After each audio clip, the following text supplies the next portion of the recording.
Hello again, everyone, and welcome back to the Underground. Now that we've had some time to kind of get the GhostNet project off the ground, and we've had some time to play with it and see how it works out in the real world, I thought it would be useful to kind of circle back around and talk a little bit more about it and see how it's working, some of the changes that we've made, and what's in store for the future. I understand that when we talk about radio stuff, a lot of people just are not interested. But that's okay. Hopefully this will be useful for a lot of you nonetheless. So just starting right up front, what is the GhostNet? Well, in short, it's a plan. That's really all it is. This is a communications plan that is intended to help ease the burden of communications in both disaster situations, but more for those of you who are trying to get a little bit more resiliency out of your communication standards. So, really, the GhostNet was developed out of one main idea. And that idea is that if you don't control the wires, you do not control the communication.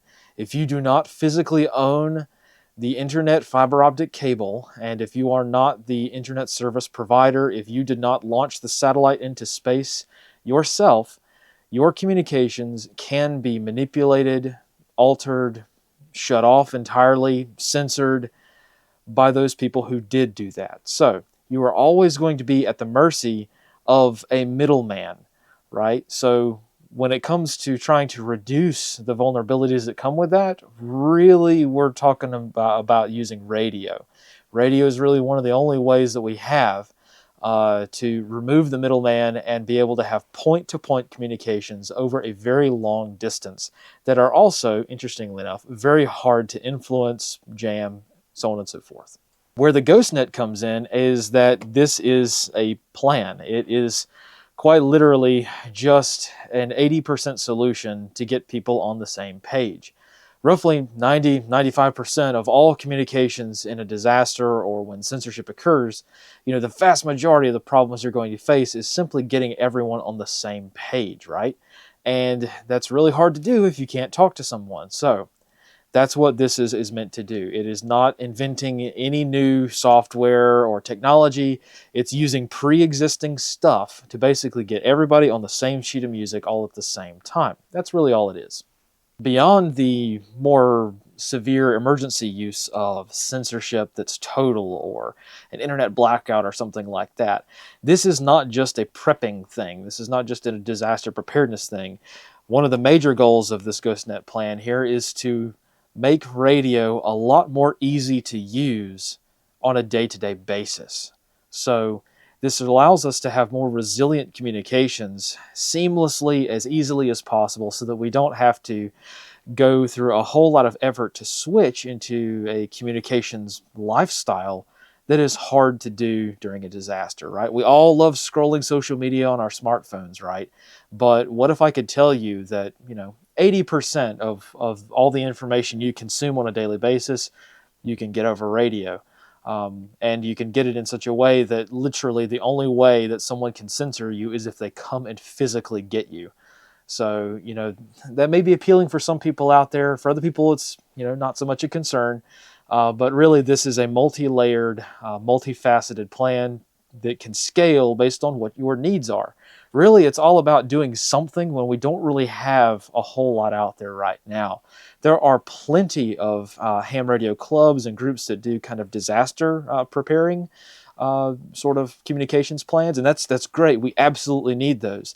This is not meant to replace them. This is meant to supplement what's already out there and sort of ease the burden of moving into more HF radio-based communications for the average person.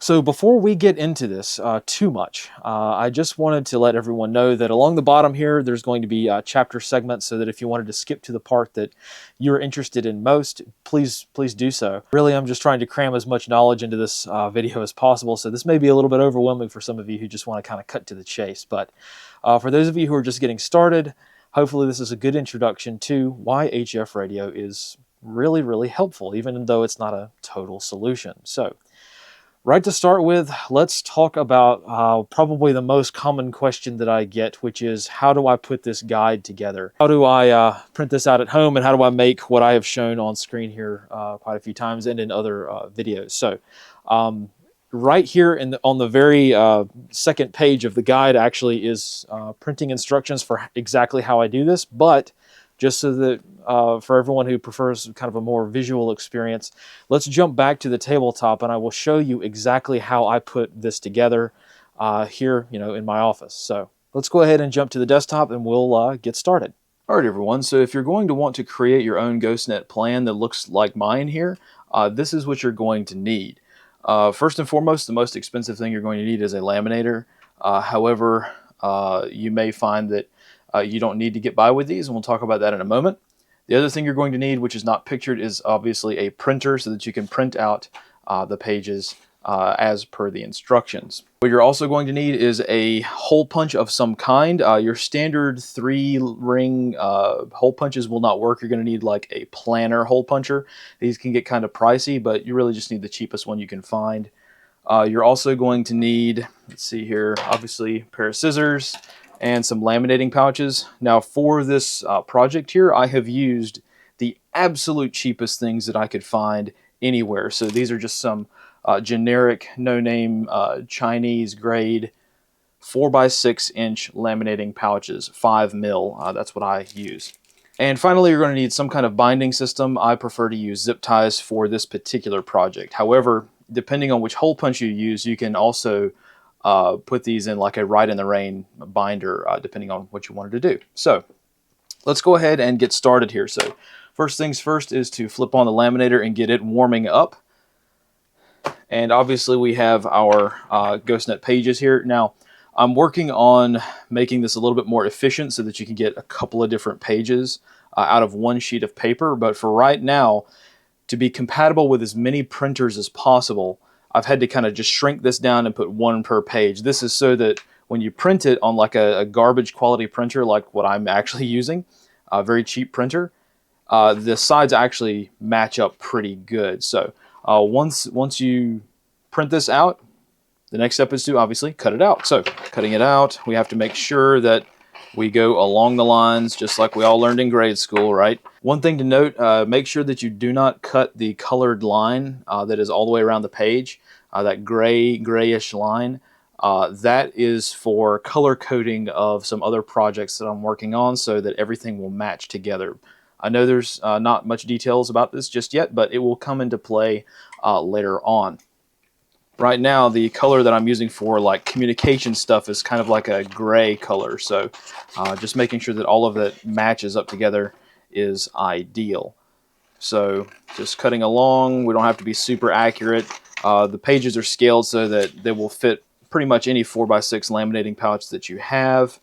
So we don't have to be super accurate, but you want to make sure that the page actually fits within the laminating pouch. So if you did this correctly, you might find, see right here, you've got a little bit of extra on the bottom, but it's almost flush on this side. This is because some printers are just not as accurate as others, and the way that the document prints out is just off slightly. But no matter what, you should be able to print this out just fine. Obviously, the next step is to drop this bad boy in our laminating pouch. Now, depending on which pouches you get, you may find that it's a tighter fit than others, but I just like to drop them in here. If you can, like, justify it slightly to the right so that it's a little bit offset so that you have more room for your hole punches along this side, but it doesn't really matter. I've made it so that even if you center it, there's not a whole lot of critical information along this side of the sheet, so it should be fine, even if you hole punch through some of the words. But once you've got that done, slip it into your laminating machine. Now, like I mentioned, you don't actually need a laminating machine. You can buy the adhesive laminating pages. I just like this because it's not that expensive, and I go through hundreds of pages of laminate a lot when I'm trying to do this and some other stuff I'm working on. So this actually is a pretty good investment for me, even though it's just kind of the cheapest thing you could find on the internet. But by and large, you don't need this. You can use the self-adhesive laminating pouches if that's all you have, or if that's what you prefer. I just find that with a 4x6 shape, it's a little bit easier to use the laminating pouch. Of course, always important to make sure that it doesn't just hang there in the laminating machine, otherwise it will start to deform along the bottom of the page. But here we go. Still a little warm, so we're just going to let that cool off a little bit before we hole punch it so that we don't get any kind of distortion along the hole punch. Now, like I mentioned, if you don't want anything, if you don't want any of the other pages and you just want this one page, this is now waterproof. So you don't have to hole punch it. You can just you could print off 5 or 6 of these, keep them with every radio that you have, or at least every HF radio that, radios that this matters for, and you're good to go. You don't really need much more than that. Here on the front, this is why I have this printed out. So if you're in North America, you just print out the North America card, and then on the back you've got your data bridges for talking with the rest of the planet if you wanted to do that sort of thing. Obviously, the guide kind of, goes with other pages, but for now, if this is all you want, this is, really all you need to do. And since it's all on one page, you can laminate it like this, and it's waterproof. So now that we have this page laminated, you can go through and do, all the rest of them as well. Now we can hole punch. So I prefer to use a 6-hole punch so that it lines up with some of the other things I'm working on and some of my Ride in the Rain notebook binders. But all we do is put it in there, crunch it, and we have our hole punches. Now, let me go ahead and run through the rest of the guide right quick, and I will show you how to bind this all together. All right, so now that I have printed out, cut out, and laminated every single page of this document, now comes time to decide what you want to include when you bind all of this together. Now, my personal preference is to just print it all out. That way I have a complete guide here, and I don't like to put the pages in different orders. However, you may choose to do that. Sometimes I do, so if you're trying to make like a smaller radio kit, or you're trying to like tuck away some of this kind of important knowledge, you may wish to just grab the 3 main continent pages. You may want to take the emissions control page, put that together, maybe the authorized emitter matrix as well, and you can put all of that together and have a smaller little book that's a little bit more compact. Now, for me personally, I just like to carry all of it around so that I have kind of a general idea as to what people are out there using, and I like the full manual itself. Another consideration that you might want to figure out for yourself is which pages you want to be in which order. Now again, I like to leave mine in order, but since you're binding this yourself, the customization is there. So if you want to put, say, your continents page right up front, you can do that. If you want to leave out, say, the title page and the printing instructions page, you can leave that out too and just start with kind of like the overview. Again, I like to leave it all together, and then I'll show you what I do and how I just kind of keep mine stored in my kits once I get this bound up. So again, binding, the choice is yours. You can put this in a Ride in the Rain notebook. It fits perfectly in that. You can use some metal rings, which is a good option if you're trying to stack this with a bunch of other notes that you may have. But if you're just trying to bind this by itself, what I found works quite well are just simple zip ties. So what I'm going to do is just use 4 zip ties. I'm not going to put one in each of the circles here, but I am going to put one on the top and the bottom. So let's see here, just run it right through. Now, the way that I like to do this, just so that it's a little less annoying for me, is run it through the bottom like this, so that the little bit that hangs is on the back side. So again, just to show you, I like to leave maybe a little bit, maybe a finger width there, just to get started. One good way to make sure that you're not making your zip tie too small and just wasting a bunch of zip ties is to just open it up so that it's laying flat and you see how much space you have left. So I could go a couple more clicks with that one. And I mean, it's very simple. This is basically it. You just run through these. I like to do it a couple here in the middle. You don't have to use all of these zip ties, of course, but you can do as many as you want. Okay, so that's about right.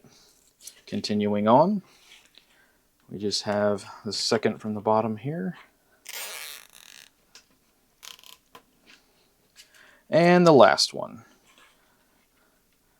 So I really like the modularity of this. You can really put it whichever way you want, choose different kinds of options. So that's kind of how I have it. And then of course, coming back and removing the slack from these zip ties here. So there we go. You can make it tighter or looser, however you want it. And that's how you can bind it together. It looks decently professional like this if you just wanted to store it in your bag like this. But what I prefer to do is flip it open to the page where I have incident response. So, you know, just me in the heat of the moment, I want to have something I can pull out of my bag and just look at really quickly. So this is just my personal preference. You may like it, you may not. But this way also keeps the heads of the zip ties kind of in the document itself, so it's a little slicker to get in and out of a bag or like a chest rig or something like that if you have it tucked away like that. So again, this doesn't just apply to the GhostNet. You could do this with pretty much, you know, any document you want, any little field flashcard, but this is, you know, kind of what I like to do. So this is how you put it all together. Again, you don't have to include everything. This is just the way that I like to do it. Now, of course, you can print this out fit to page. And if you do that on an American printer, which is 8.5 by 11, the standard size for that, it will expand this document here so that it will, of course, fit it to the page. And then that way you can put it inside sheet protectors in a classic 3-ring binder, and the print will be a lot larger. So if you have some trouble, you know, reading some of this really small print, or maybe your printer isn't super great and some of the text is a little blurry, I know format-wise there's a lot of concerns about that, which is why I've made the DPI for this text high enough so that you could print it out poster sized if you wanted to, and you won't have any loss of resolution. So yeah, you can print it out whatever size you want, 8.5 by 11, the full page, or its original organic size here. The reason, again, for going with such a small size is for really just ease of use, for fitting inside notebooks that you might have, like field notebooks or something like that, and also tucking down inside both cargo pockets and like front or back pockets. This should fit in pretty much every pocket that's designed to take a 4x6 object. So let's jump back up and let's talk a little bit more about this document itself. All right, so we've gotten our GhostNet plan printed out or stored on some kind of media, whatever. This will, for those of you who don't like printing things out, I would still recommend printing it out. This version that I'm holding right here is version 1.4, so if you're looking into the future, there may be parts of this plan that I'm not going to talk about today, but they're in the guide, so just keep that in mind, as this video is going to be on the internet forever, right? So it's liable to change as time goes on. So I'm not going to go over every single page of this guide. You can read it yourself. Really, the first few pages here kind of explain the general concepts of what this plan is all about. But for those of you who are not interested in learning all about the how and the why and the what ifs and all that kind of stuff, all you have to do is just turn to, on this version at least, it's page 11, GhostNet North America. This is the page that you need. If you don't look at any other page in the guide, this is the one you should probably look at, because this has pretty much the basis for how these COM windows are laid out. So for those of you who maybe don't understand how or why radio stuff works, one of the common things that's done in the world of radio is have a communications window, basically an hour of programming, so to speak, where you can tune in to a certain frequency at a certain time of day and engage in whatever kind of radio stuff you want to do. So the GhostNet stuff I've noticed is this is meant to be a weekly net, but it's also meant to be an ad hoc net. So basically, something happens in the world, earthquake hits, tsunami hits, some kind of incident occurs around the world or something. Chances are, if you pull out this page here and follow the frequency that's listed here, hop on JSH Call, the main program that we use, you'll probably find someone talking about the disaster or incident or whatever, and probably sharing information about it. For those of you who are more transmit oriented, so if you're a licensed amateur radio operator, I guarantee you, any time of day, if you plug in the frequency here and you do an SNR request on JS8 Call on this frequency, you're probably going to get somebody, because there's quite a few people around the globe using this now. It's not super big, so you might not have just loads of traffic daily. By far, most of the traffic for this net is during the weekly nets, which as of right now are Thursday nights for us here in North America. So if you're, just practicing trying to, work around and learn how to do this stuff, that's probably when you want to start tuning in. So this page is probably where you want to start if you don't care about any of the other details that I'm going to talk about today. For everyone else, I'm guessing that the people that are kind of interested in this sort of project fall into two camps. Probably the ham radio guys who are licensed ham radio operators, and they've been doing this for a while, and they say, all right, cool, we've just got something else to put in our ham radio go bags and another net to kind of check into. That's great. That's fantastic.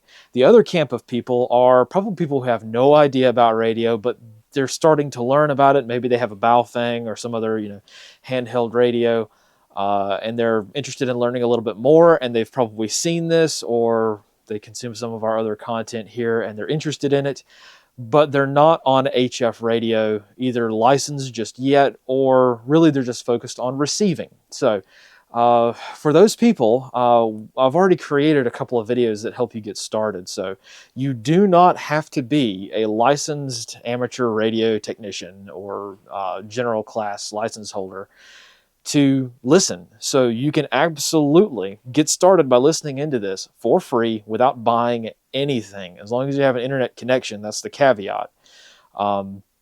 You can do all of this stuff. All the software works over the internet. So if you follow the video that's in the description and elsewhere posted, you can definitely get started with this and check it out and see if it works for you. For those of you who want to listen only in a more resilient manner, so you realize, well, hey, this is not good to rely on the internet. Fear not. I also have another video talking about how to use this GhostNet to receive only off grid. So you don't need any internet connection whatsoever if you want to set up a receive only setup so that you can receive traffic and receive the news and radio updates and stuff like that. You absolutely can. So you see how comprehensive this already is, and we're just getting started with it. So it's pretty exciting to see how far it's come and how far it's going to go. So for those of you who are interested in some of the more, reasons for why this sort of plan exists and why it's set up the way that it is, the first few pages of this GhostNet plan here will help you out quite a bit, I think. Just skimming through here, the overview page kind of talks about the main components of this. So we have weekly JS8 call nets, which are kind of the main thing that people tune in for. Data only for the moment. We'll get to that in a moment. We also have the same thing, but for people who have minimal gear, but they want to try to reach out and touch another continent. We're calling those data bridges. Think of that as just another communications window for people who want to do some long shot stuff, right? So that's another kind of net that is supported by this plan. A third attribute of this is receive only options. So from the ground up, I have built this to be able to be used by people who don't have licenses, who just want to receive only. If you don't want to go through the hassle and the problems of working with HF radio, licensed, then the receive only options are for you guys. And I'm building this into every single step of this so that this is not just some ham radio club thing. This is for everyone who wants to participate. And finally, something that's a little bit more advanced is the ability for ALE, or automatic link establishment communications. I've put this in there for now with the full expectation that not very many people are going to be using it, but automatic link establishment, it's a very complicated, well, it's actually very simple, but for most people out there, I would say this is probably just something that's in the near future. I'm trying to future-proof this, and ALE, automatic link establishment, makes this entire thing obsolete. So I'm trying to future-proof that by putting ALE in the plan itself and kind of building around it. Because with ALE, you don't need a time window. You don't need a specific frequency. You just need a code plug file, and you're off to the races. You don't need all this coordination because automatic link establishment handles a lot of those communications problems automatically. So just keep that in mind, as ALE is probably not for everyone just yet. Not a whole lot of antennas are available on the commercial market that can do it just yet. But again, I'm future proofing this as much as I can. So yeah, that's really it. The second page here kind of talks about the overall concepts. Most of the communication stuff in this is based on 40 meters on HF radio. Now, I know I've probably already lost a lot of you out there who are not, radio nerds, and that's okay. We'll come back to that. We'll come back and do some more basic stuff. So these initial pages here explaining how a lot of this radio stuff works, it may be a little bit over your head right now. Don't worry about it. It was over my head at one point too. And we can all learn about this together at a later time. For now, this is kind of geared towards the ham radio guys who understand what I mean when I say this is mostly on 40 meters. Some of it's on 20 meters. And the reasons for that are the two most common bands. Most people have antennas for them, and most people can put those antennas up, even in confined spaces. So basically just the lowest common denominator on HF radio is 40 meters and 20 meters. 40 meters for, I want to say, more localized work. It can be a DX band if you want to get technical about it. You can do long range stuff with 40 meters, but really this is more of a regional thing. And then 20 meters for those long shot data bridges on Saturdays. If you want to try to reach out and touch another continent, you're going to probably want to do that on 20 meters, even with minimal power. So that's kind of the explanation of that. Moving through some of the other concerns here in this book, we've got the page on emergency C2 nodes and survivability. Now, again, this is something that the HF radio world doesn't really want to talk about because it's a very uncomfortable topic, I will admit, but we live in very strange and uncertain times, and I'm looking at this through the lens of things like the Ukraine war, the potential conflict in the South China Sea with regards to China and Taiwan. So I'm trying to ensure survivability no matter what happens. And sometimes that's pretty scary to think about because we don't want to think that, a hobby, ham radio as being a hobby is something that could potentially have to deal with some pretty nefarious stuff, some pretty, bad things, like, ham radio towers being struck or taken down or, otherwise being military targets. That's not something that the ham radio world wants to talk about. It ain't on your exam when you go to get licensed, but this is something we do have to think about. So a lot of this content kind of crosses over between sort of like a military use of radio along with a more civilian use of radio. So don't think any more of it than that. This is just me explaining some of the things that you have to think about, even though they are pretty nefarious to think about. So you can leave these pages in or take them out whenever you print it. It's up to you. Likewise, another huge part of this concerns that people might have is the concept of privacy. So privacy is something that is just non-existent on HF radio because, for those of you who don't know, there is no way to use HF radio legally without using a license granted by the FCC. So there's no like little magic like loophole like GMRS or MERS or FRS or some of these other things you may be familiar with if you've used a Baofeng radio and you've been looking into the legality of that. There's nothing like that on HF radio. The only way that you're going to be able to use HF radio, or at least the frequencies I've got here, is if you are a licensed amateur radio operator with a general class license. So I don't like it, and because I don't like it, I wrote this book. So the architecture of privacy for this program or for this plan is really multifaceted. Unfortunately, I don't like it, but we have to play by the FCC's rules in the United States of America. That's just kind of the way it works. Now, everything contained in this book, if we were to enter in such a situation in which the FCC is no longer a concern, or if the rules change. And somehow we get granted a lot more rights than we have right now. Everything in this book is able to be done technically by anyone. There's no hardware limitations to any of this stuff. You can buy the radios, even if you're unlicensed. You can buy the antennas. You can buy all of the gear. So far, there's no you don't need to show your license to anybody to buy anything yet. But this is kind of the way the hobby is.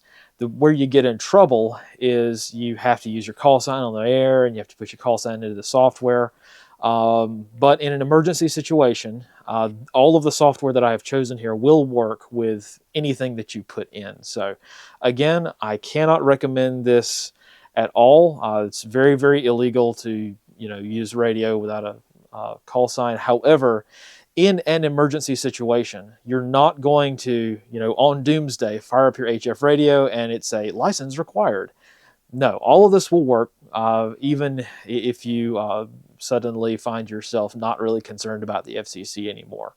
Again, something that many hams don't want to talk about or even consider or even discuss. But this is something that really, really irks me personally, because a lot of the ham radio world is very handicapped around those magic letters and numbers that comprise a call sign, and they will deliberately handicap their software because it will not function unless it can phone home to a server and have someone verify that your call sign is real. Well, during a disaster or an emergency situation, I don't want my computer or my radio locking me out of something simply because the FCC, which doesn't exist at that point, created some rules. So again, a very contentious topic when it comes to privacy.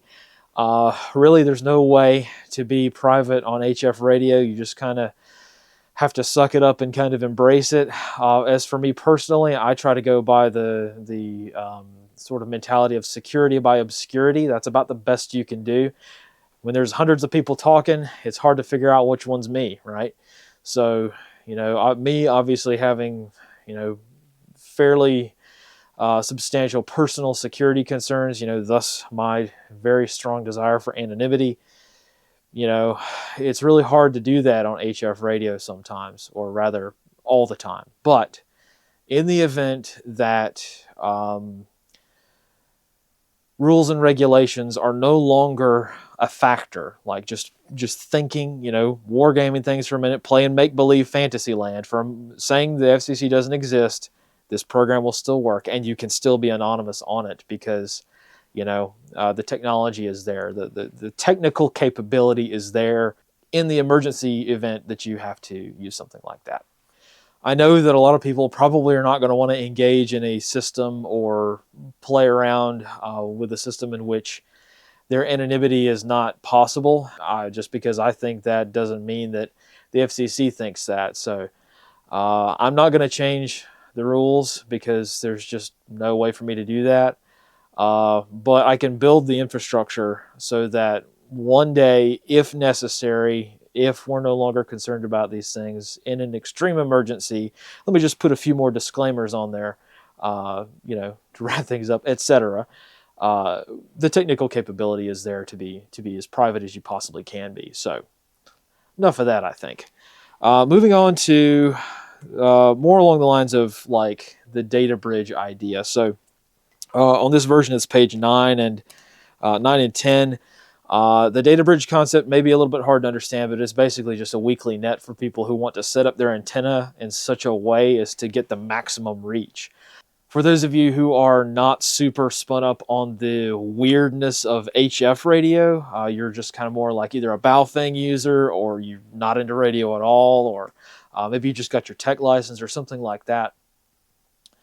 You have to understand that HF radio is really weird. There's a lot of weird stuff that goes on with HF radio, and it turns out that, I'm speaking very broadly here, and this is very debatable, I know, but generally speaking, if you want your radio communications on HF radio to be localized around you, you have to use certain kinds of antennas on certain kinds of bands at certain times of day and in certain configurations, right?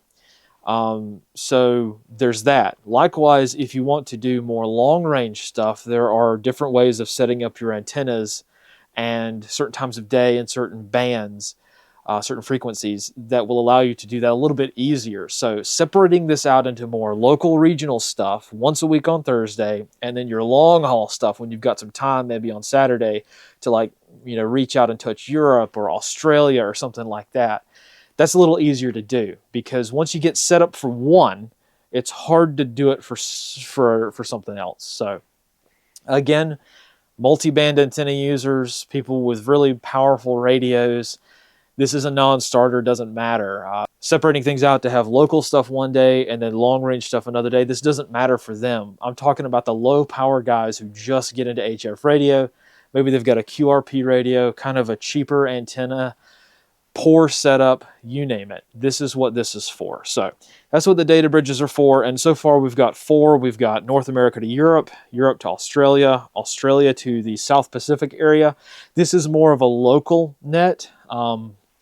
But, like I said in the original explanation of the GhostNet project, this is more along the lines of me kind of front-loading some of the issues that we might be facing. And those of you who live in Australia may want to talk to other islands in the South Pacific, which are local to you, but in terms of HF, you're a long way away. You may be 1,000 or 2,000 miles away. You need your own data bridge to talk locally because things are spread out throughout the South Pacific a lot. So there's that. Then we also have North America to Australia if you want to try to make that shot. Now, all of these are set up to be, well, again, it's very debatable, but my goal here is to set these up at times of day that are convenient for people in both continents that work normal standard working hours. It sucks to have to realize that a lot of times when it comes to radio, you either have to work really early in the morning or really, really late at night. A lot of times if you're trying to make long range stuff. So that's what I'm trying to consider. And this is something the ham radio community sometimes doesn't really do super well, is set things up and schedule things with the working man in mind. That's what I'm trying to do here. It's not perfect due to time zone changes and daylight savings. It's a very much a nightmare to plan this stuff. So this is the best I can do for now. This will change though. Minor changes here and there, maybe an hour here, an hour there. We may flip it so that instead of in the morning, we've got one at night, and vice versa. So please bear with me. This is what we're working with for now when it comes to the data bridges. Then, of course, we come to the actual plans itself. Now, the plan for North America, Europe, and Australia, these regional plans, they're all basically the same. Really, it's geared so that somebody can get off work, have a little bit of time to themselves, and then fire up their HF radio if they so choose. That's what it's meant to do. That's why the time is the way that it is. And it's set up to have, really, if all you want to do is just fire up your HF radio when you get home from work, ping a couple of people on JS8 call, and then punch out for the night, that's fine. You see how we're trying to make this as seamless as possible for the average person out there. For those of you who want to do a little bit more advanced stuff, we've got 4 different little comm windows within this. So after you're done with JS8 call, then you can do some WinLink peer-to-peer. You can send some emails back and forth between each other. Again, just a suggestion. You can do whatever you want. And then we also have RIDI, a radio teletype.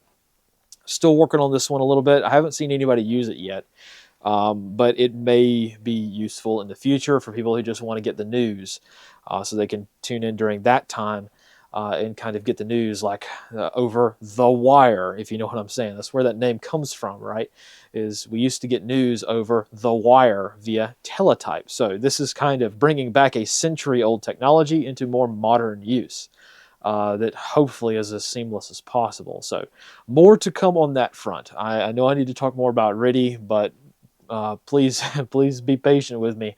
We will be talking about that a lot more later. And then finally, here in the red tinted row at the very bottom is a simplex option for voice. So this is really just the emergency.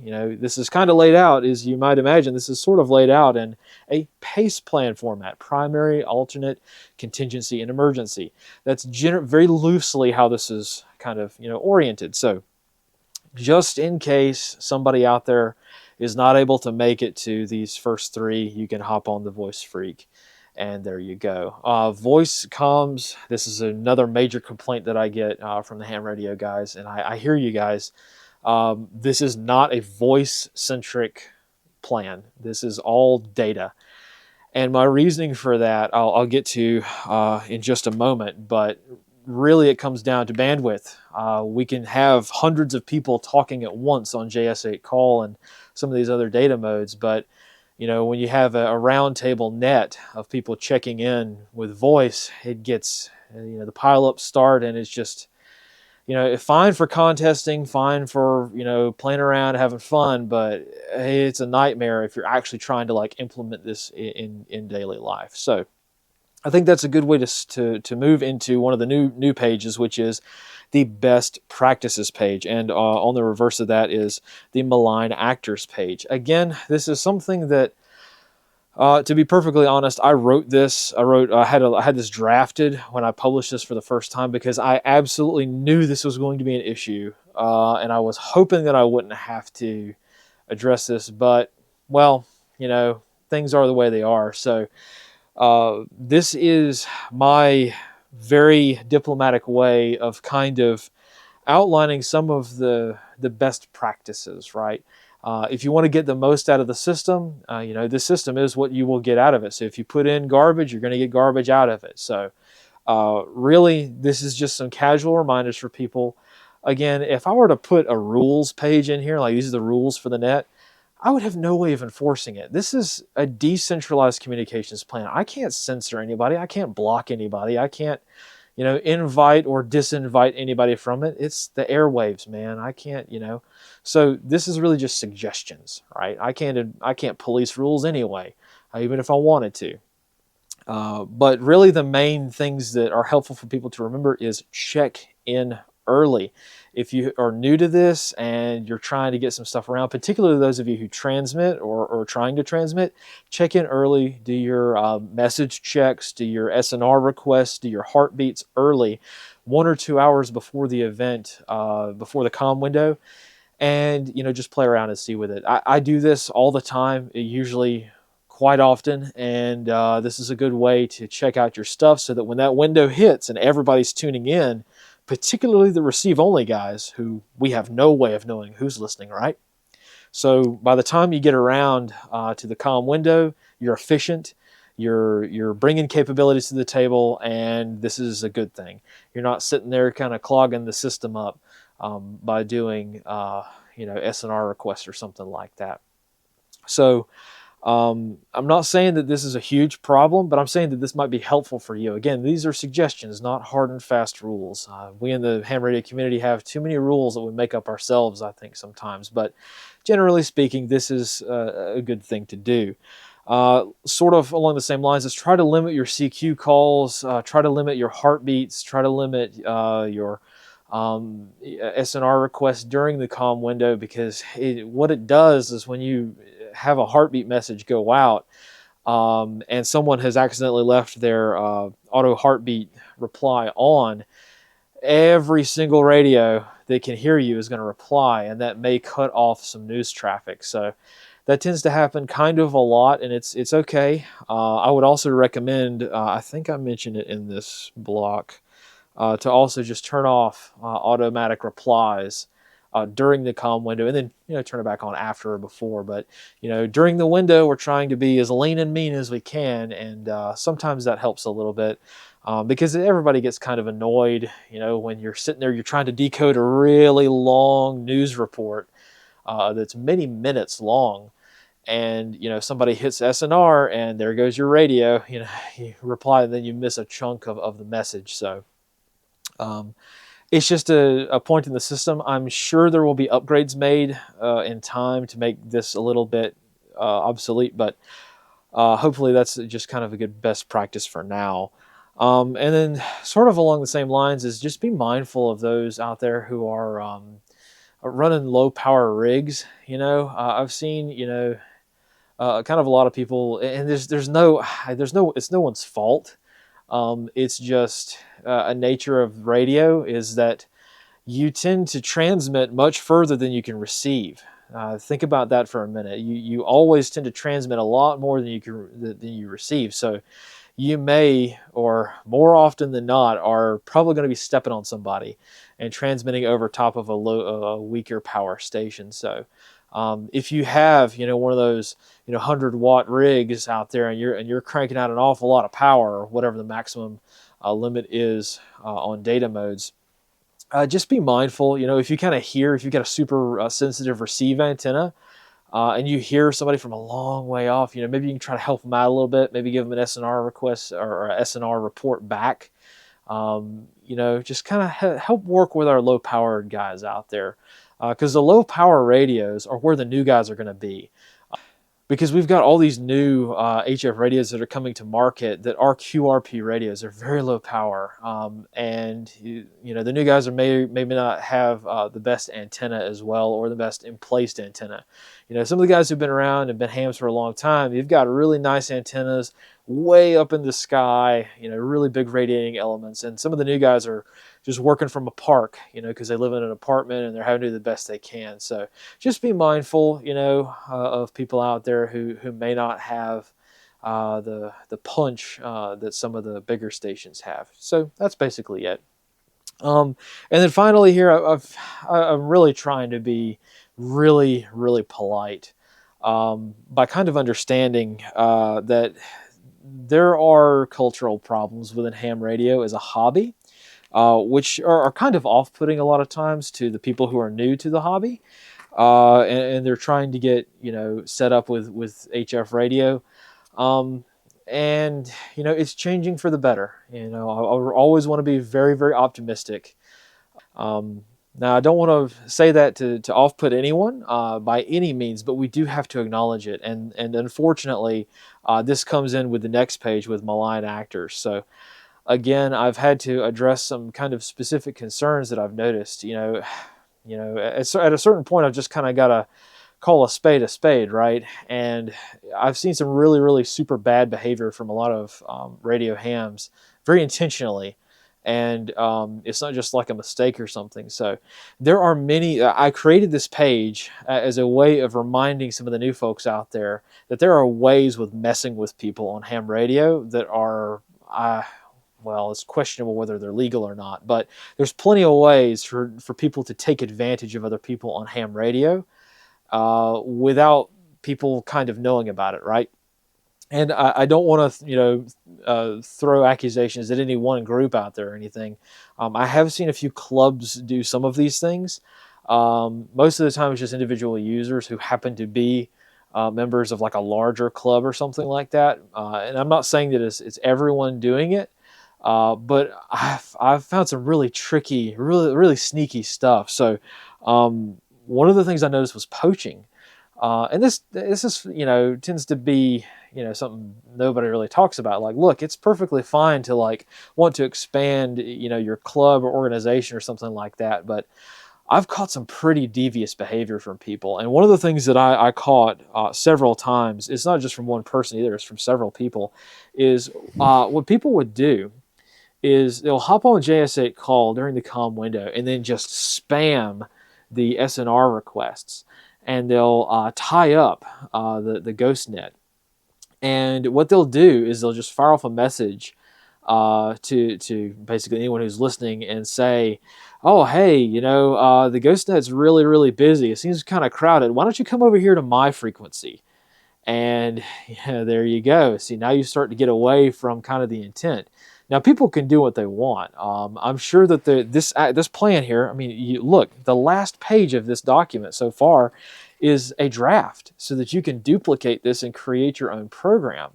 However, unfortunately, sometimes you see people doing this as a way of making money and trying to recruit people into a paid club or a paid network.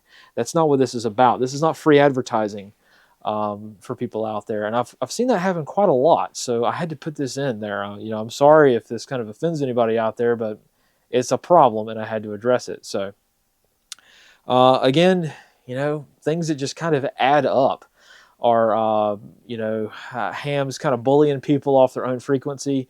I have been bullied off of my own network more times than I can count by somebody who clearly hears me because I sent them an SNR request and they replied to me, and they can absolutely hear me, and they're trying to talk over me.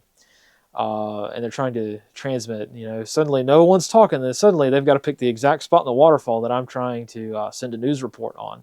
So I've seen that, and it does happen. I've also seen people try to poach people from the GhostNet into using unique software and proprietary tools that sound like they're super great. I'm not gonna mention names, of course, but I've seen this where there's a few third-party applications you can use, which are pretty good. Unfortunately, they're also a great way of getting everyone to use a common format. So you start sending news reports using a common format over JS8 call, and there's someone out there listening to you, taking your words, taking your report, and then putting it in a paid email news list. I've seen this. Like, you think that I'm making this up, but man, I've seen it, and I've actually, because I was the one that I have in mind, I was a paid member of this particular email distribution list, and I got it, and I thought, hey, where did I see that report before? And I go back and check my logs, and there you go. Look at that. Somebody actually pulled a news report from the GhostNet and are charging people money behind a paywall for it. So, you think you hear it all, but again, this is just a very diplomatically worded reminder that not everybody in radio is super nice. And as radio becomes more and more popular, you're going to have more malign actors try to use radio for their own particular reasons. Now, I really did debate on whether or not to put this page in here, and I really have debated whether or not I should talk about this stuff because it's very off-putting. It's very scary to think about. If you're trying to think of using GhostNet as like a news tool, you may think, oh wow, I didn't know there was this much back and forth. I didn't know there was this much drama with it. Well, the ham radio community is full of drama, for one. And actually, I'm very thankful for it. I'm really thankful for when somebody tries to jam me intentionally. Even though that's not allowed, and they're using their real, their own call sign, and somebody tries to jam me, and it's like, dude, that's not cool. But I'm actually kind of glad when I have these adversarial things happen. Because it really helps keep in perspective the stakes that we're dealing with here, for one, but it also helps us sharpen our tools, right, and become a little bit better. So, it allows us to jump around on the waterfall, switch modes, switch our antenna propagation up a little bit so that we have a different propagation signature and we're coming from a different direction or something like that.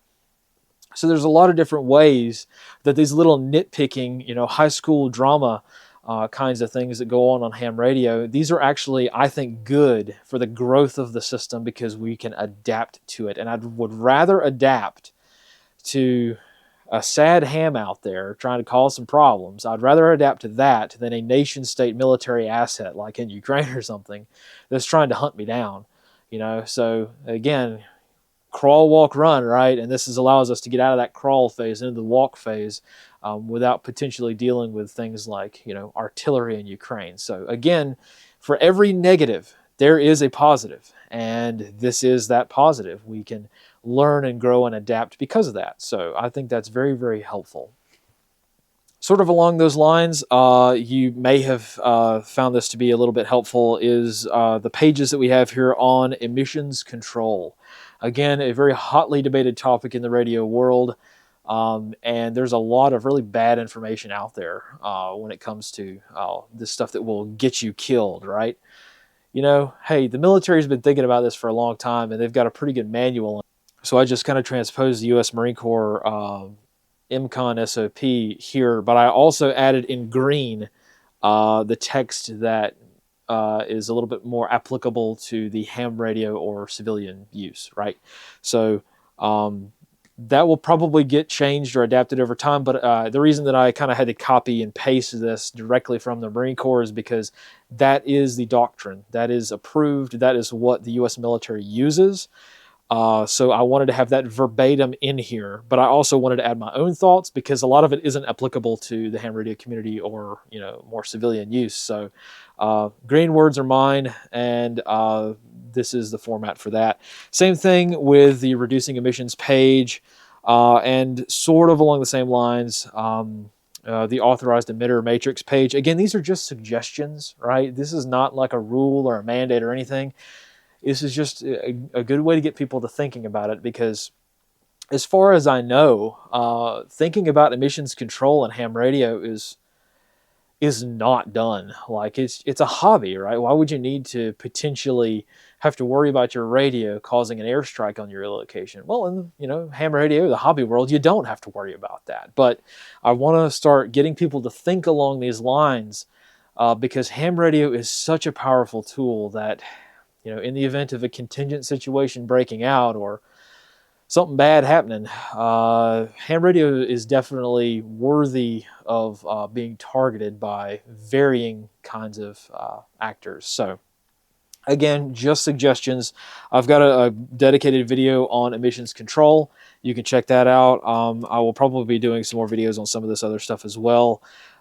Just because I needed an extra page to fill, I have right now, what is it, page 22, readiness conditions.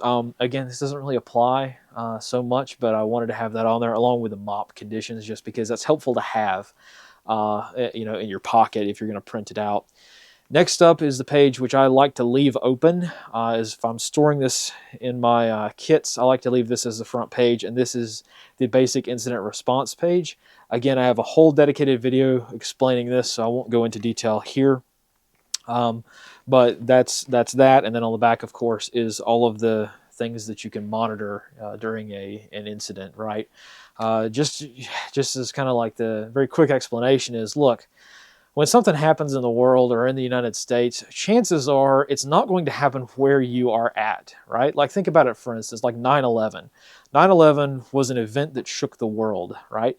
However, basically no one was there except for people who lived in New York City. 9/11 did not really immediately affect anyone else in the nation except for those in New York City. Now, of course, airlines were grounded nationwide. We had all kinds of alerts and everybody was put on alert and all kinds of stuff. But by and large, everyone in America was scared and alone in their homes.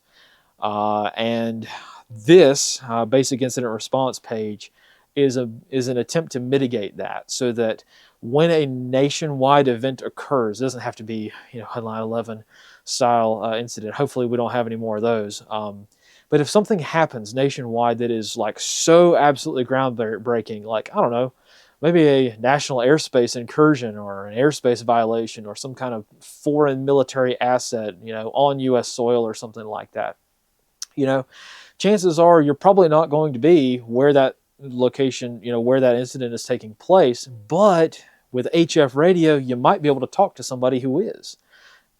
So that's really what the incident response page is all about. It's basically just kind of trying to think about using very roughly the incident command system way of thinking to start allowing people to have something to do during a crisis where they have the ability to start helping move information or something like that.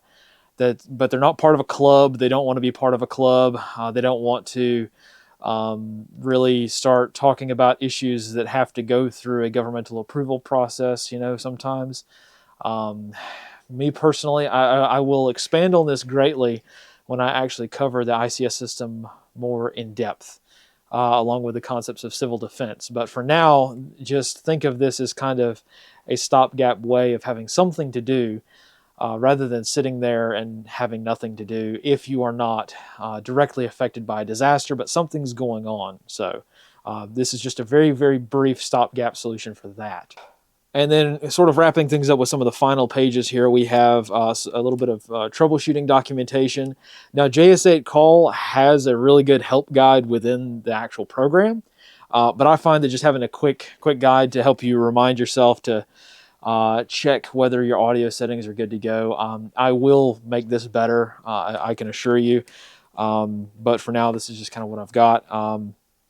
And then moving into some of the other platforms we have, like Ion 2G. This is another page that helps you remind you how to set it up. And then, of course, the ALE frequency list. Again, I haven't put too much effort into this so far. This right here, it says, even on the page, it says working draft. This is a working draft. When I get this a little bit more fleshed out and a little bit better planned, ALE will be a pretty good rock star component to this plan. For now, though, I've just got a few frequencies that you can bounce between until I can get a good solid code plug worked up, because I'm trying to find frequencies that aren't in use. I'm trying to not step on anybody's toes. I'm doing the due diligence to make sure that this, is as least burdensome as possible. And it's not easy a lot of times, the ALE, because very few people want to use it right now because it's a developing technology. But in due time, there will be a code plug available that you could download and just plug in, and you won't need any of this. But for now, you're going to have to manually plug in the freaks until I can verify that this works in most regions, in most places, at most times, without stepping on anyone's toes. Almost an impossible feat, but that's what I'm trying to do. I don't have to do that. I don't suppose I could just say, just use these freaks, but I'm really trying to not, step on other people's work. So this is kind of a way to do that. And then finally, some documentation on some more, receive-only options and some of the stuff that you may need. I will, again, flesh this out and make this a lot better in due time. This is just what we're starting with for now. And then finally, of course, the last page is a draft, so that if you want to come up with your own GhostNet plan for your own local group or club or whatever, you can do that absolutely. And go from there. But for now, the common meeting place is here, and this is kind of how the plan works. So again, nothing groundbreaking, nothing super smart or super clever. It's just a common meeting point that we can all kind of meet at and exchange the messages. And most importantly, aside from the weekly use, I've found great use in using this during contingent situations. Like, we've had so far 2 major nationwide internet outages or cellular outages, and I've been able to look at my phone and say, oh, I don't have any signal, what's going on? Oh, my internet's down, what's going on? And I hop on JS8 Call and look at that. I've got about half a dozen people talking about it and saying their cell phones are not working. So again, this is a great stopgap for more everyday use. It's also good for emergencies. It's also good for things that aren't quite emergencies, that are more like, hey, I need to take a few minutes at lunch and check this out. I'm not going to leave work, but I've got to take some time. So I'll head out to my car in the parking lot and check things out for a second. That's really what this is kind of about. That sort of bridging the gap between, scrolling Facebook all day and, setting up your ham shack for your disaster doomsday, preparedness kind of thing. So that's what this is really all about. Now, obviously, there is much room for improvement. Please do not think that I think that this is like the greatest thing since sliced bread. It's not. It's what we've got. And we will eventually make it better with time. But for now, let me go ahead and bring up some of the concerns, or really just complaints, people may have regarding the system. So even though it's probably kind of distasteful, let me just be brutally honest for a second. A lot of the feedback I've gotten on this has been pretty negative. And I'm not really taking it to heart because I think that the majority of the negativity that I've heard from ham radio guys regarding this is really because they don't understand it. They don't know what this is about. They think, because they can only think in terms of their local club and their local nets, they don't understand what this is trying to do. I don't have any ill will towards people who think that way. You know, I've gotten a lot of nasty emails from a lot of hams on this project, but there's nothing illegal about it. It's all perfectly above board and all good to go. There's nothing nefarious about it either, and yet the resistance to anything that's slightly new is pretty strong in the ham radio community. So please don't think that this is that I'm offended by this. It's just the way that it is. I'm very well acquainted with how the ham radio community works, and a lot of you guys out there know what I'm talking about. But I just want to make it abundantly clear to everyone that these cultural issues I mentioned, like every so often, it just kind of comes out, and it's really it's unfortunate, but hey, I'm focused on moving forward here and not kind of getting bogged down in all the negativity sometimes. So just as kind of a little bit of a brief disclaimer there, that I know that this has a lot of use. I know that this is good, and I will continue developing it. But I also there are also a lot of people out there that do not like the stuff that I do. So, but all of that aside, and in the interest of growing and making this better over time, I'm not perfect, and there are definitely some ways of improving this. So.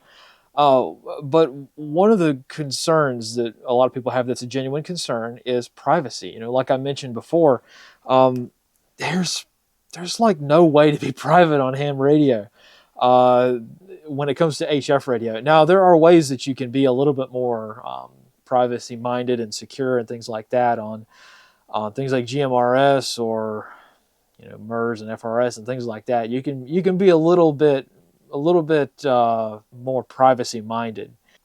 On HF radio, though, you're pretty much toast. There is no encryption available whatsoever, even if it. Well, first of all, encryption on HF radio is not legal. Okay, so there's that, but there's also no technical ability for it to even happen. So, okay, for instance, a lot of the new Chinese radios that are coming out, even some like pretty big named, handheld radios like DMR radios, they support encryption. They do. Is it legal to use them in this way? No, but it's there. So if you wanted to go through the code plug and kind of look at your programming software, it's there. It's there. The technical ability is there. Is it legal?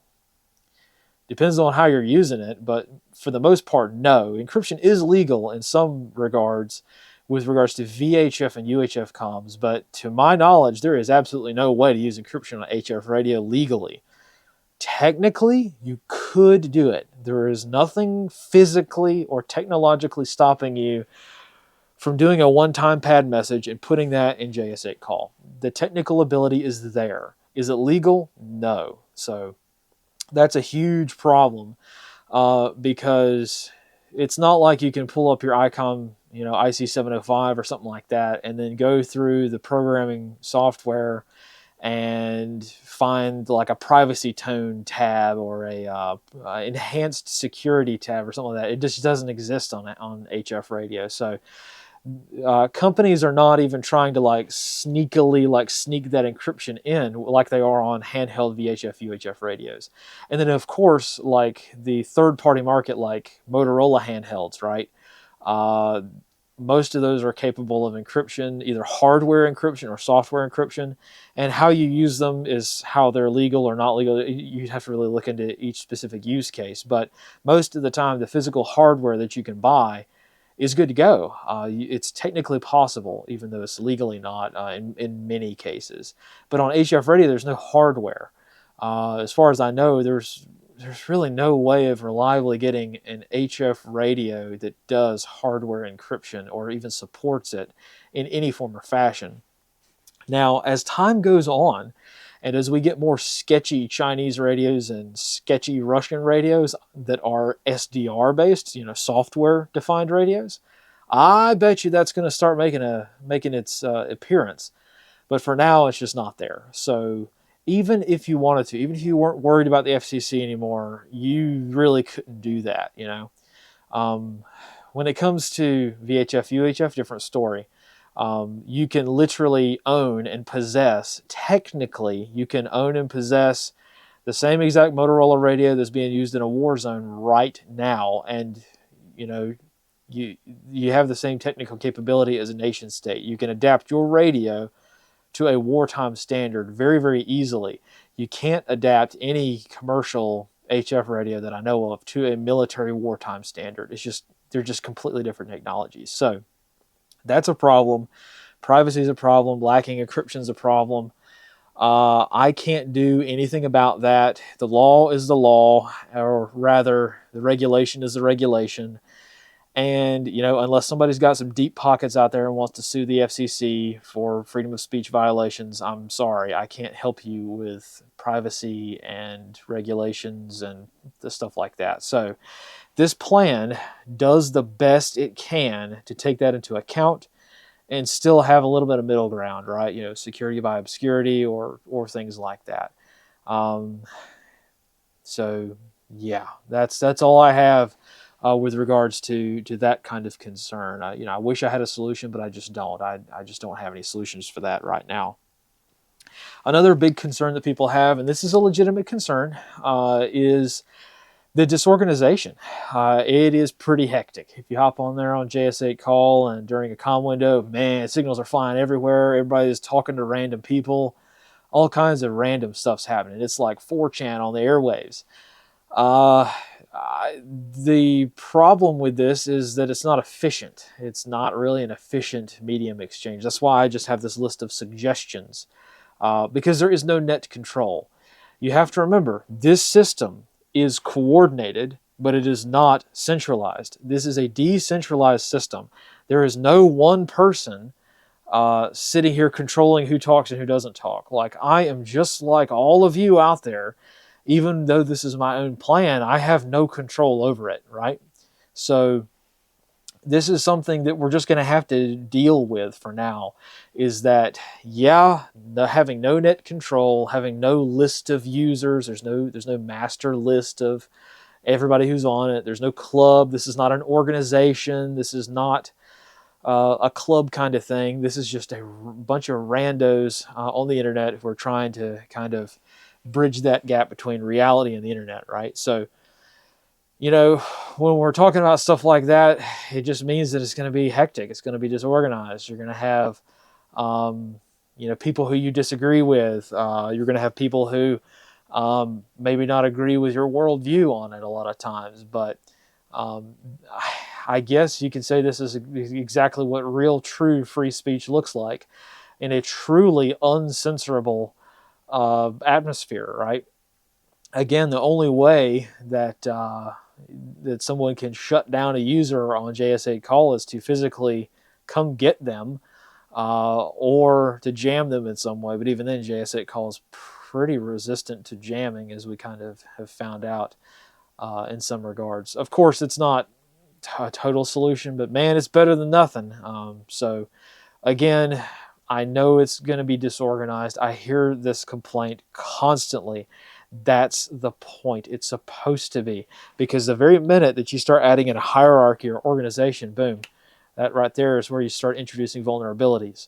So allowing a more autonomous, a more, you know, decentralized network is pretty helpful in my opinion, because it just means that it's more resilient in the long run.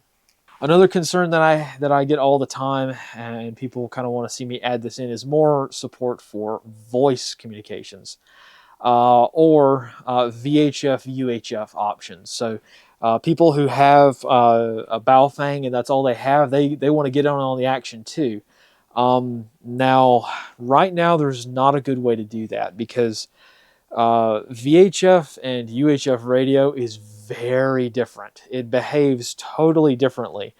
So it's really hard to bring in a VHF UHF system to an HF system and have it all work together. And there are some ways to make that work, and I am working on those. it just takes a lot of work. Really, I think when it comes to most VHF, UHF users, the biggest problem is their line of sight only. So I could absolutely have a page in this GhostNet plan here, and I could say, all right, on Doomsday, everybody go to this frequency, and that be it. There are a few prepper plans out there that have that kind of mentality, and that is perfectly fine. That's okay. However, I have to think strategically. Okay, I have to think in terms of, well, I'm maybe trying to manage or coordinate several thousand people all within line of sight of me doing the same thing. So one single frequency, one single like fire up your bow thing on Doomsday kind of frequency, it's just not efficient. In fact, it's so inefficient that it's not worth doing just yet. I would absolutely much rather have just the standard, guys who are just using the standard bow thing. I would rather have those guys have a receive only setup and be able to receive the news and receive information, and then use their line of sight radios more locally, more team to team kind of small unit kind of things. I'd rather that kind of stay that way than have a national, simplex frequency for a line of sight radio. That doesn't make a lot of sense to me. Uh, but I'm still working on it, mostly from the perspective of adding in Meshtastic. I know a lot of people out there have started using Meshtastic. There has been an explosion of use of Meshtastic in Europe, in the UK, right around London. It has gotten super popular, and for good reason. Again, it's not a total solution. I know there are haters out there who just hate it no matter what, and that's fine.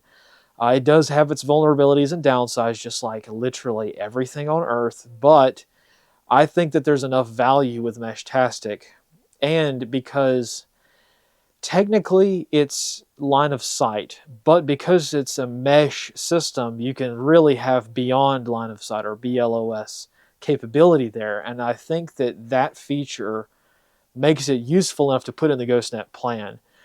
Now I'm trying to figure out how to do that in such a way that's actually useful.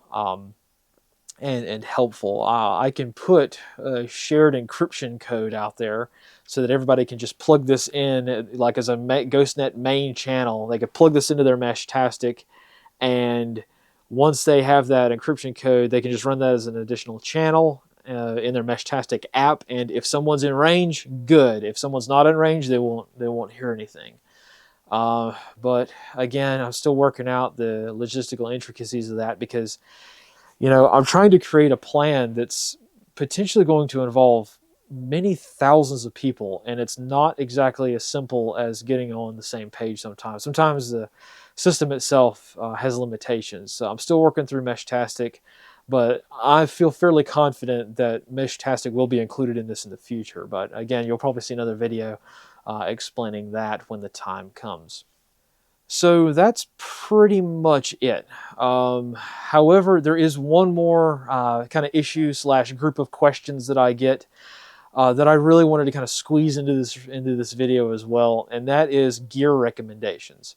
So this is again a huge question that I get all the time. What radio do I need to buy? What do I need to buy to make this work? Well, I'm going to have a full-blown series on this, I think, at some point. Right now, I'm kind of working through some of the options, and I'm trying to get set up so that I can actually film some of this stuff for you guys. But for right now, in the interest of having everything kind of compact in the same video, let me briefly run down some of the options that you have. Now, there are two main avenues of approach when it comes to the GhostNet and the gear that you might want. The first one is the receive-only crowd. For those guys, they're going to be just receiving traffic, and they just maybe want to kind of dip their toe into HF radio. Maybe they've got a bow thing, but they don't want to spend thousands of dollars on a system that they may or may not be able to get to work, and that they're going to have to go get a license for. So no matter where you're at, I would very strongly recommend you starting with receive only.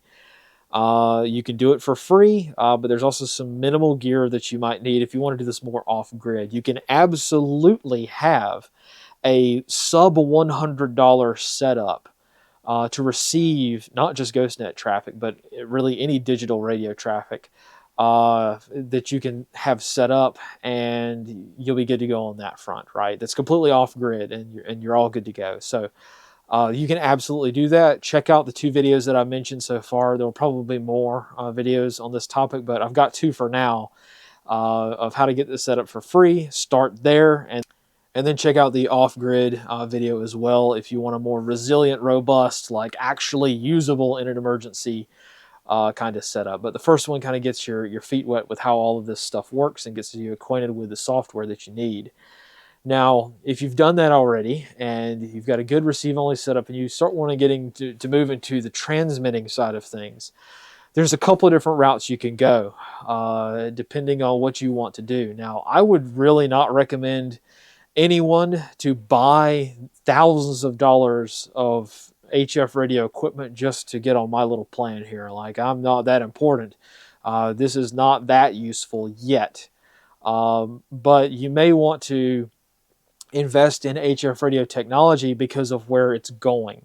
And the work that other people are doing as well. You know, there are plenty of great clubs out there that do some good work. There's a lot of different stuff out there, not just the small kind of project I've got going here. There's other stuff as well. So don't buy it just because you're wanting to get on the GhostNet, but because you're trying to, you know, kind of improve the community through multiple avenues at once. Now, when it comes to transmitting, for those of you who want to go down the transmitting route, you've got what I generally consider, and well, I guess the community does too, considers to be 3 main avenues of approach there too. You've got the light and fast, the ultra portable kind of arrangements. You've got the sort of semi-mobile or mobile setups, and then you have fixed base stations, so like for fixed positions.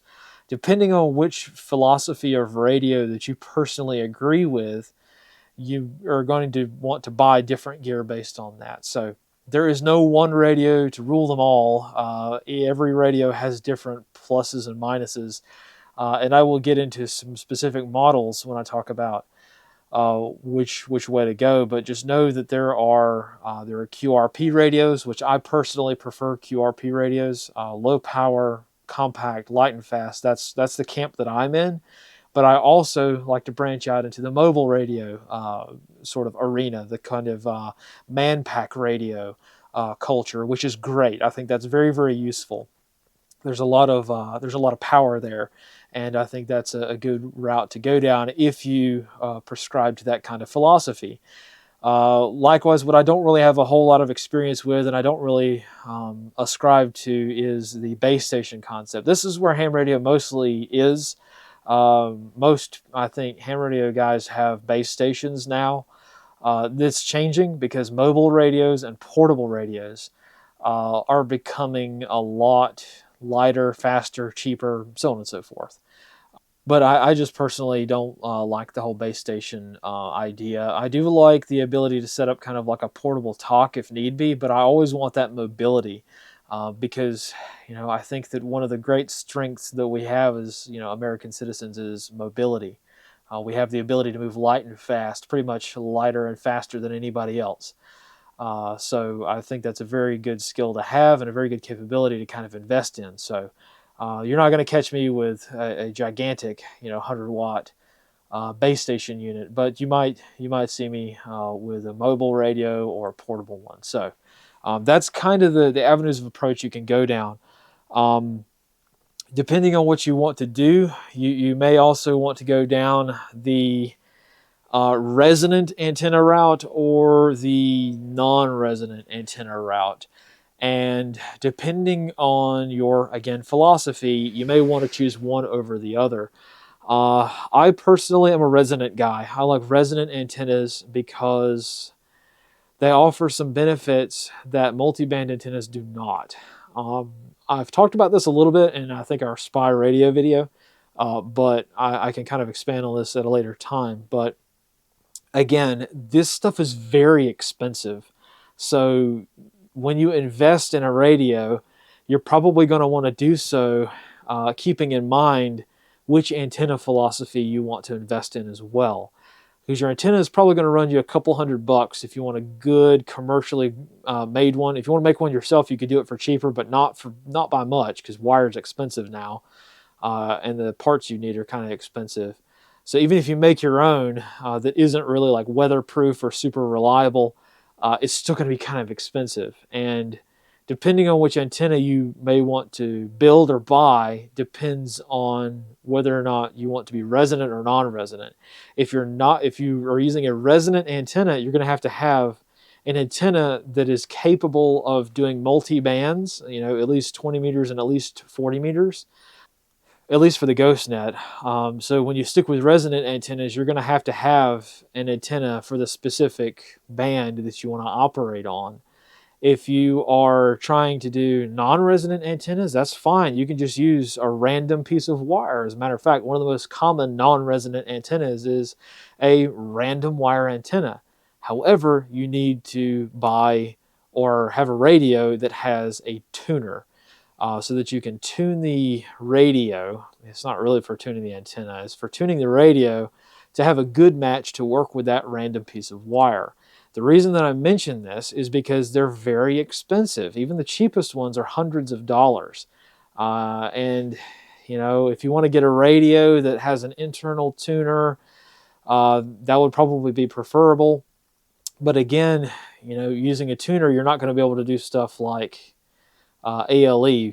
Really, you're going to have to use resonant antennas for that. But again, I know I'm probably speaking Greek to many of you out there who aren't super into this stuff. And the more complicated we get with this, the fewer and fewer people that this applies to, right?